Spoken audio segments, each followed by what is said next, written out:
Hey guys, happy Sunday. I wanted to talk about my latest read. I finished My Brilliant Friend by Elena Ferrante. And then I am halfway through the second, I'm like 70% through, I'll finish it today, The Story of a New Name. The series is called The Neapolitan Quartet. It is literary fiction meets historical fiction and post-World War Italy, 1950s outside of Naples, and this small rural town and this friendship between these two women, Elena and Lila. And it is told from Elena's perspective, so we never get Lila's perspective. And it's really sad because this community is on the poor side, and there's a lot of violence against women, especially by their fathers, by their husbands. Lila and Elena get beat up by their fathers like quite frequently, and their mothers slap them around too, which is very disheartening. And it is just really a story of their lives. The first book starts when they're 8, 9, 10, and then it goes to about like 14, 15. And then the second book is like 16 to 18, 19. And then I think the third will be the 20s, and then maybe the fourth, like the 30s and the 40s. I'm finding it so fascinating. This is a 5-star. I gave My Brilliant Friend a 5-star. I'm definitely going to give the second one a 5-star as well. This is feeling like a 5-star series for me. It is so interesting. The writing is stunning. The prose are beautiful. The themes are amazing.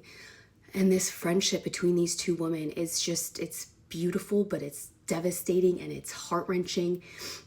And Lila just does these things. She does these mischievous, devious things, and you don't know what her intention is because we never get her perspective, right?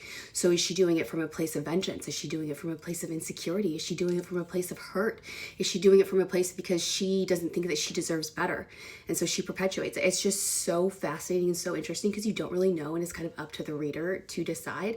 I don't know if by the end of the series we'll know more. But I am loving it. If you have not read this, I highly recommend. It was so well done. I read this on Kindle, and then I did some immersion reading. I fucking love it, you guys. This is what I love about historical fiction, is being able to put yourself in somebody else's shoes. Like, so Elena starts studying to go to school, and her and Lila are kind of competitive to each other in My Brilliant Friend, the first one, because they're in elementary school together. But in this school system, most kids after elementary school don't continue. They go and start working. And so Elena wants to continue. And so she has to test to get into middle school, and then you have to test to get into high school, which is interesting that America doesn't do that. So I was like, oh, this is really interesting. I can't imagine having to test to get into each.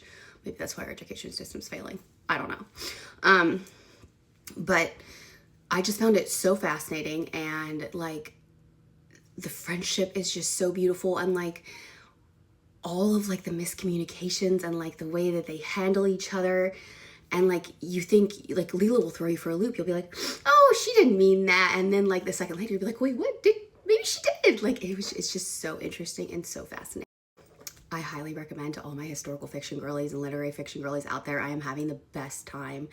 I can't wait to finish the series. Stay tuned. I'll let you know like how it ends. I'm having the best time.